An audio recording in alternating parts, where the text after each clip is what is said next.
Nan, Babo Kabalen, kumusta kayo po? My name is Louie. My name is Mark Conana of We're in Pampanga, where we discover great places for you to check out. As well as helping businesses promote their products and services to our We're in Pampanga community.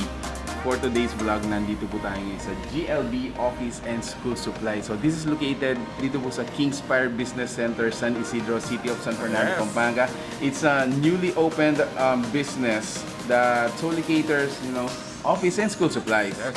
But take note, it was already in the business for 50 years. 50 years, guys. GLB stands for Good Luck Bazaar. So, Yes. nag-start po ang napakagandang business na to from simple idea, an ambition to, really grow and see their business as big as this. So, nag-start si Good Luck Bazaar sa downtown San Fernando. Yes. Yeah. Especially ngayon pasimula na yung school year. Exactly. So, tignan natin yung mga ibang items dito. We're gonna roam around and show you some stuff kung ano yung makikita natin dito. So tara, let's go!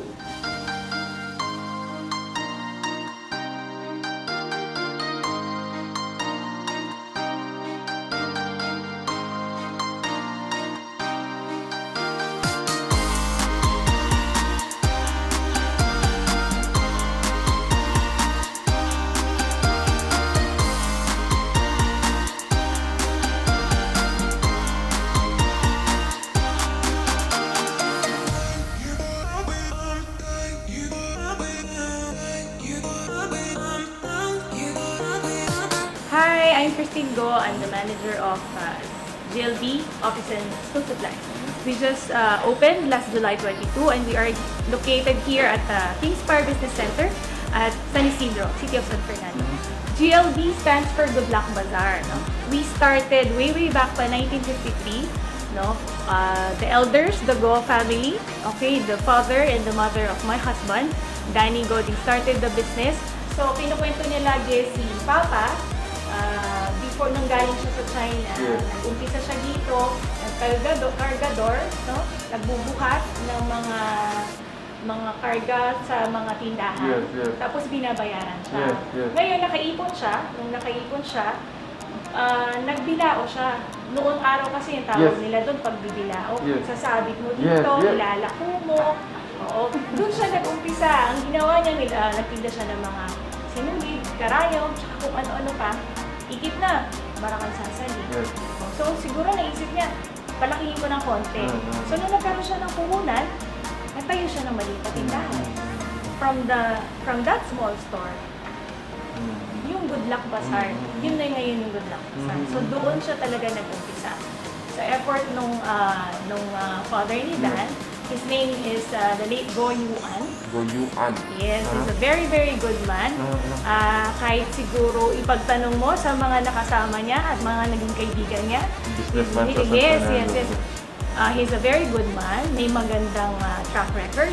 And his legacy lives up until now because of Good Luck Bazaar. Nung nag-asawa na si Papa, si Mama naman, her name is late Wong Mi too.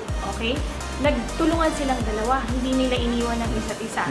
Hanggang sa mapalaki nila yung negosyo at napalaki nila yung mga anak nila na nandun sa loob ng negosyo. Kaya silang lahat, alam nila, no? Mula sa umpisa hanggang sa dulo. So kami ngayon, yun yung naging inspiration namin. Kaya kami nagkaroon ng GLB. So, ang maganda lang doon, nag-umpisa sa maliit, tapos lumaki. At saka hindi pinabayaan, tinuro sa mga anak, kaya hanggang ngayon, yung mga anak, inaalagaan. Yung negosyo na pinaghirapan ng magulang. So yun yung maganda doon. So kami rin, we have kids, we want to pass it on to them. Kasi nakikita naman namin yung potential. Kasi kahit ano namang negosyo, basta inalagaan mo, definitely, hindi ka iiwan. Kasi nga hindi mo iiwan.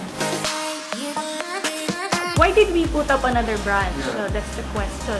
Because Good Luck Bazaar is doing well naman.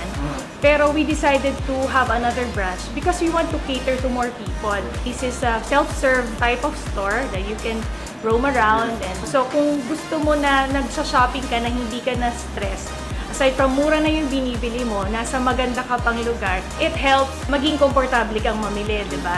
Because we open our online ordering, pwede sila mag-order sa atin online. We will prepare and they will just drop by to pick up the stuff. We'll try to figure it out much easier way pa.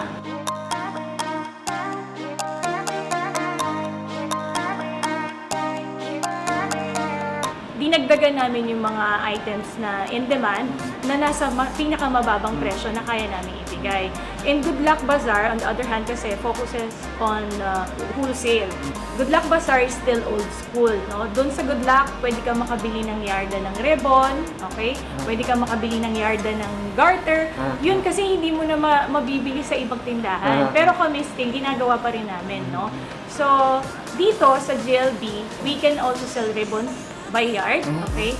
Yung mga bubble wrap namin by meter, yung mga plastic cover, pwede din. Para makater natin lahat ng market. So, kung hindi mo kayang bumili ng ganong karami, bakit bibili ka ng ganun karami? We want to give them the best service as much as possible and the best price of the items na pwede nilang makuha sa amin. And if ever naman wala kami, kung gusto nilang bilhin, pwede namin i-source out for them. No? If ever na makakapagbigay kami ng magandang presyo, pwede namang magkasundo.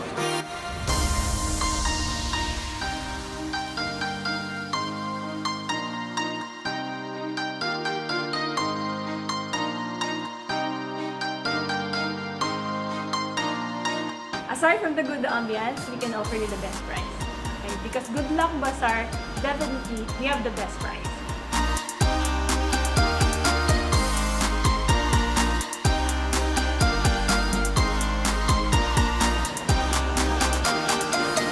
Alright, so there you have it, guys. If you're looking for a new place for you to, check out your school supplies or your office supplies, these are my picks, for my kids. Ang organizer para sa mga gamit ko. Exactly. So these are available here as well as so many more items for you to choose from. So this is GLB Office and School Supplies. This is located dito po sa Kingspire Business Center, San Isidro, San Fernando, Pampanga, and they are open from 9 a.m. up until 6 p.m.